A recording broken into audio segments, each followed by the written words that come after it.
Okay, so in the previous session we learned substitution also, like how will we substitute in definite integration, but we forgot to mention the precautions. So actually I should have mentioned it before teaching how substitution works, but कोई नहीं, देरी सही, सीखना जरूरी है भाई. तो precaution, जो सबसे पहला प्रिकॉशन है वो याद रखना कि all substitutions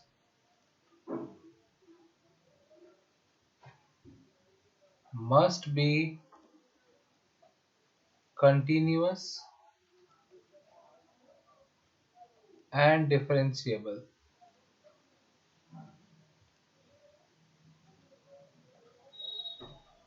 in given interval.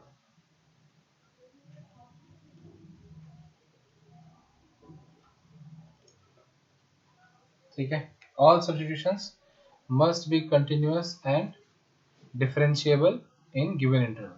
जैसे कि सपोज इंटीग्रेशन है -2 से 1, और कोई फंक्शन है जो कि 1/x के टर्म्स में है, मतलब कुछ भी समथिंग 1/x ऐसे लिखा हुआ है, और हम लोग देखे कि to solve this question basically what we need to do is, like we need to take let t equals to 1/x, let t equals to 1/x, हम लोग को ये सब्स्टिट्यूट करना पड़ रहा है. ये सब्स्टिट्यूट करने से सॉल्व हो जाएगा,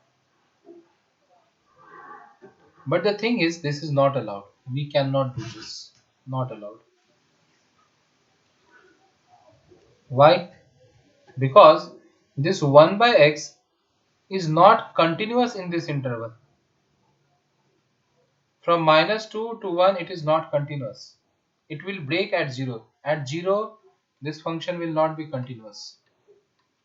1/x will be discontinuous at x equals to 0. So this substitution is not allowed. We cannot substitute t equals to 1/x in this interval. Suppose कि interval कुछ ऐसा रहता,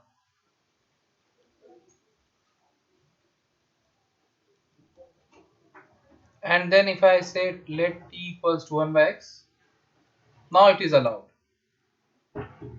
You can. Now it is allowed. You can substitute this. Why? Because 1 से 3 के बीच में function कहीं पे discontinuous या नॉन डिफरेंशिएबल है नहीं. ठीक है, पर इसमें देखो डिफरेंशिएबल था पर 0 पे डिसकंटिन्यूअस. अब 0 पे डिसकंटिन्यूअस है तो ऑब्वियस सा बात है कि वहां पे नॉन डिफरेंशिएबल ही होगा. तो 0 पे डिसकंटिन्यूअस था, 0 पे कंटिन्यूअस नहीं था, और -2 से 1 तक अगर इंटीग्रेशन हो रहा है तो उसके बीच में 0 आता है. So in the given interval it is not continuous everywhere, and so it is not allowed. ठीक है, तो keep this in mind. Now see this, from 0 to 1 f of 1/x dx, and then we substitute t equals to 1/x. So whether it will be allowed here or not, think. Allowed. Why allowed? Because हम बोले थे ना कि जब भी हम लोग integrate करते हैं तो ये 0 से 1 लिमिट लिखने का मतलब ये नहीं कि we are checking it at 0, नहीं, 0 प्लस से लेकर के 1 माइनस तक चेक करेंगे. बताया था ना मैंने, मतलब बेसिकली 0 to 1 ऐसे, क्लोज ब्रैकेट नहीं, ओपन ब्रैकेट है. तो इसका मतलब एग्जैक्टली 0 पे तो नहीं चेक कर, तो 0 पे ना डिसकंटिन्यूअस है भाई, 0 के जस्ट बाद तो डिसकंटिन्यूअस नहीं ना है, तो ये चलेगा. This is allowed. ठीक है, दिस इज अलाउड. तो ये ध्यान रखना, क्योंकि एग्जैक्ट 0 पे हम लोग नहीं, 0 प्लस से स्टार्ट करते हैं. ठीक है. The next precaution which we should keep in our mind is that the all substitutions should not have maxima or minima in the given interval. ठीक है. So suppose मान लो कि क्वेश्चन है 0 to pi f of sin x, मतलब some function of sin x is there. ठीक है, and we see that कि अगर हम sin x को t assume कर ले तो क्वेश्चन सॉल्व हो जाएगा. t equals to sin x करने से क्वेश्चन सॉल्व हो जाएगा, पर ये अलाउड नहीं होगा. Why it will not be allowed? Why we should? Because देखो sin x का ग्राफ देखो,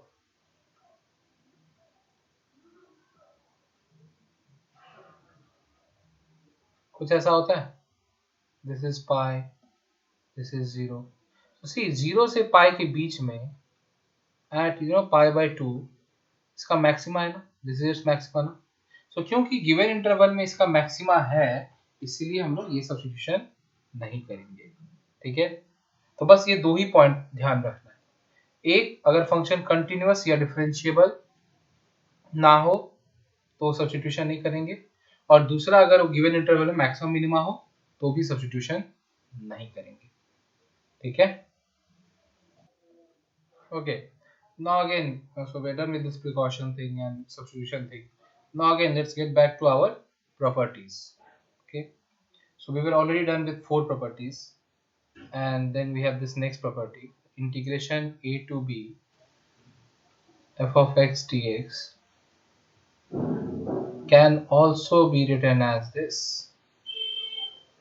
Both will have same value. I mean, you evaluate it, you will get the same answer. f of a plus b minus x dx. ठीक है, मतलब जहां जहां function में x रहेगा ना, वहां वहां हम क्या करेंगे, ये लोअर लिमिट और अपर लिमिट को ऐड करके जो आ रहा है माइनस एक्स से रिप्लेस कर देंगे। ठीक है, like suppose if we have 0 to pi by 2 sin x dx, so इसका answer, this answer will be same as 0 to this, 0 plus pi by two ही आएगा, this. इन दोनों का आंसर सेम आएगा। ठीक है, चल प्रूफ देख लो, हाउ टू प्रूव दिस, कि कैसे कैसे हो सकता है। तो हम लोग क्या करते हैं, प्रूफ करने के लिए हम लोग इस चीज को सॉल्व करके और ये ला देते हैं, तो बात हो गया ना, प्रूफ हो जाएगा ना। सो हम लोग RHS को सॉल्व करते हैं कि integration a to b f of a plus b minus x dx, और देखते हैं कि इसका वैल्यू क्या आएगा, मतलब a to b f of x dx आता है कि नहीं। So for that what we'll do is let t equals to this, तो dt क्या हो जाएगा, माइनस dx, या फिर बोल सकते हो कि minus d t is equals to d x. तो डी एक्स की जगह पे क्या लिख देंगे, माइनस डी टी लिख देंगे। ठीक है, नेक्स्ट, क्योंकि सब्स्टिट्यूशन कर रहे हैं डेफिनेट में, तो हम लोग क्या करना होगा, यहाँ से टेबल बनाओ भाई, इधर एक्स लिखो, इधर टी लिखो। ठीक है, now see when x is a then t will be, t क्या है, देखो t है a plus b minus x, तो it will be a plus b minus a, मतलब only b. So when x is a then t is b, and when x is b then t will be, evaluate, you will get a। ठीक है, तो फिर finally क्या हो जाएगा ये b to a, ठीक है, f of t, क्योंकि a plus b minus x की जगह पे t आ जाएगा और dx की जगह पे माइनस dt आ जाएगा, सो dt इधर और माइनस बाहर। ठीक है, क्या है ना। ना ये माइनस साइन को हम लोग बोल सकते हैं ऐसे, देखो माइनस ऑफ, फिर से एक माइनस साइन आ जाएगा अगर हम इसको a से b लिख दें, मतलब याद है थ्योरम प्रॉपर्टी 2 कि अगर हम लोग लिमिट को इंटरचेंज कर रहे हैं तो एक नेगेटिव साइन बाहर आ जाता है, तो ये दोनों माइनस मिलके प्लस बन जाएगा, तो मतलब बेसिकली ये आया।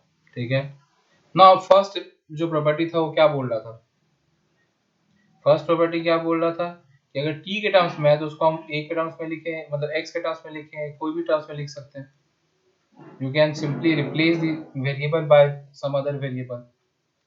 ठीक है, दिस इज सिंपल रिप्लेसमेंट, यहाँ पे हम लोग सब्स्टिट्यूट नहीं कर रहे। ठीक है, सिंपली t को हम लोग जहां जहां t है वहां वहां x से रिप्लेस कर दिए, तो वापस से देखो यही चीज आ गई, मतलब हम लोग बोल सकते हैं कि ये दोनों इक्वल है।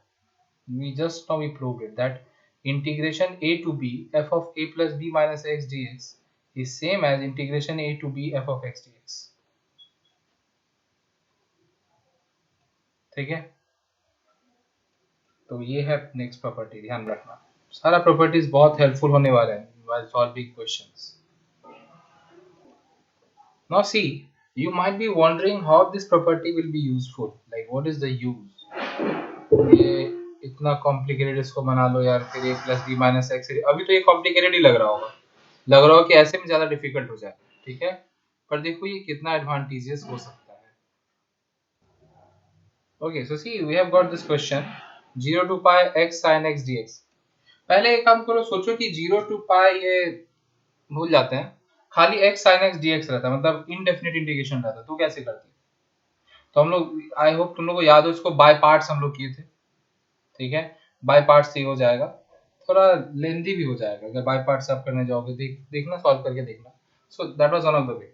अभी देखो हम लोग इस प्रॉपर्टी को यूज करके इसको कितने इजीली कर सकते हैं सॉल्व, ठीक है, और इसी से तुम लोग को ये भी अंदाजा लगाना होगा कि जैसे ये सॉल्व हो रहा है वैसा आगे जब क्वेश्चन मिले डेफिनेट इंटीग्रेशन का तो सोचोगे कि क्या ये प्रॉपर्टी यूज करने से कुछ फायदा हो रहा है, क्या क्वेश्चन इजीली सॉल्व हो जाएगा, ठीक है. लेकिन वो सब तब सोच पाओगे जब देखोगे कि हाँ इस प्रॉपर्टी का काम क्या है, कैसे ये हेल्पफुल होगा, ठीक है. So let us use this property. तो हम लोग using this property we can say that ये जो क्वेश्चन है कि x sin x dx this can be written as 0 to pi, जहां जहां x है वहां वहां क्या रिप्लेस कर देंगे, 0 plus pi which is pi, pi minus x से रिप्लेस कर देंगे.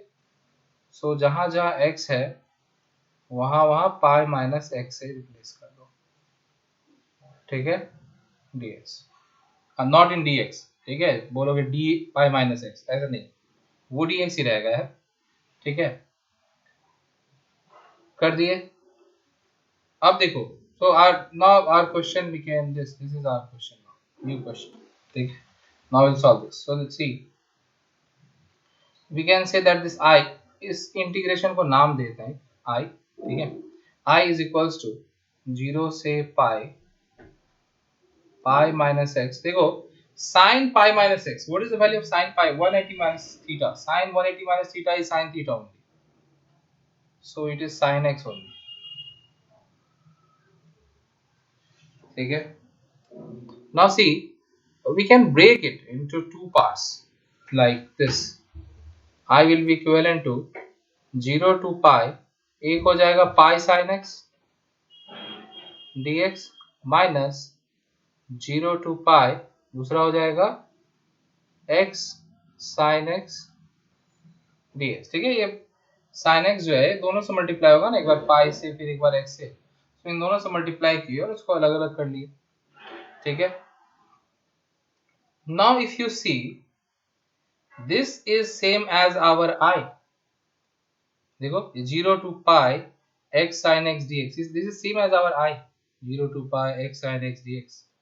so, वापस से हम लोग को क्या हुआ, इस क्वेश्चन में वापस से हम लोग को I मिल गया, और इधर क्या हो गया फायदा, देखो ये पाई कांस्टेंट है तो बाहर sin x dx minus I. क्या ऐसे लिख सकते हैं कि नहीं बताओ, हाँ बिल्कुल लिख सकते हैं भाई. अब ये जो I है इस I को दूसरे साइड लेके चला, देखो इसको, तो ये पार्ट को हम लोग को सॉल्व करना ही नहीं पड़ा, वापस इसको सॉल्व करने के वापस ये क्वेश्चन खुद आ गया, इसको रिकर्शन कहते हैं, ठीक है. ये I को इधर लेके आ जाते हैं, इधर राइट साइड में माइनस आया तो लेफ्ट साइड में आके क्या हो जाएगा, प्लस हो जाएगा. सो I plus I will become 2I, 2I is equals to pi multiply 2. Now see, we are left with only integrating sin x, integration of sin x, and we know it is minus cos x, ठीक है. So minus cos x from 0 to pi, बस हो गया solve. कितना easily solve हो गया देखो, ये प्रॉपर्टी को यूज किए तो. अगर यूज नहीं करते तो फिर वही बाय पार्ट से करना होता, कोई प्रॉब्लम नहीं था उसमें, वैसे भी कर सकते थे.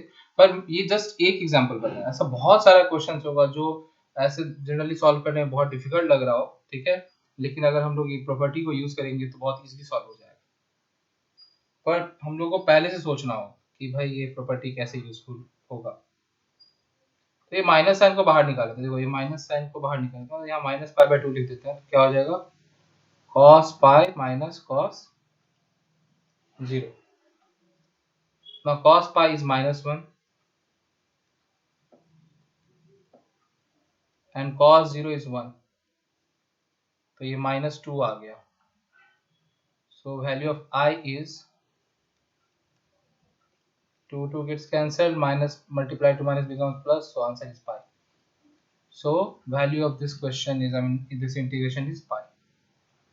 यहाँ देखो ये 2i equals to pi into something था ना, तो इसलिए i equals to क्या हो जाएगा, pi by 2. You might wonder कि ये 2 कहाँ से आ गया. ये एक्चुअली ये वाला 2 है जो राइट साइड में जाके डिवाइड कर किया है. ठीक है, इज दिस 2 जिसको हम लोग राइट साइड लेके गए तो डिवाइड हो गया, लेफ्ट साइड में मल्टीप्लाई हो रहा था तो राइट साइड में डिवाइड हो जाएगा. ठीक है, so this is how this property is useful. It's very useful. Okay, now you all try this question at home and see whether it will be easier to solve it like indefinite integration, or will it be easier to solve it using this property. ठीक है, अब यहाँ बोल ही दिया हो कि इसमें property use करने के लिए, but when you get question then you will not be knowing this property to use. तो ऐसे एक एक प्रॉपर्टी का इंपॉर्टेंस पता हो, पता चले कि किस तरह के क्वेश्चन में ये हेल्पफुल होगा, तब हम लोग क्या होगा, सारे प्रॉपर्टी का अगर ऐसे पता हो, प्रैक्टिस किया हुआ रहे, तब जब हम लोग को कोई भी रैंडम सा ऐसा क्वेश्चन मिल गया तो हम लोग समझेंगे कि अच्छा इस तरह का क्वेश्चन है तो that property will be useful. ठीक है, सो ये ध्यान में ऐसे रखना होगा और उस तरीके से प्रैक्टिस करना होगा. अभी इसको करना like for this second question I will like to give you some hint. I like to solve few steps further. Like देखो, इसमें अगर आप ये प्रॉपर्टी अप्लाई करोगे तो it will become see 0 to pi by 2 sin इन दोनों का summation lower limit plus upper limit is 0 plus pi by 2 is pi by 2 only. So this divided by, here also it will be sin pi by 2 minus x plus cos pi by 2 minus x. ठीक है, so our I which was earlier this, now it has become 0 to pi by 2 sin 90 minus theta is cos theta. ठीक है, and cos 90 minus theta is sin theta.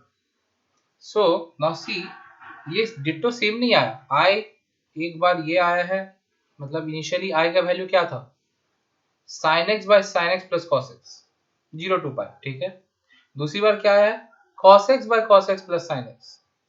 So दोनों में denominator तो same है, but the numerator has changed.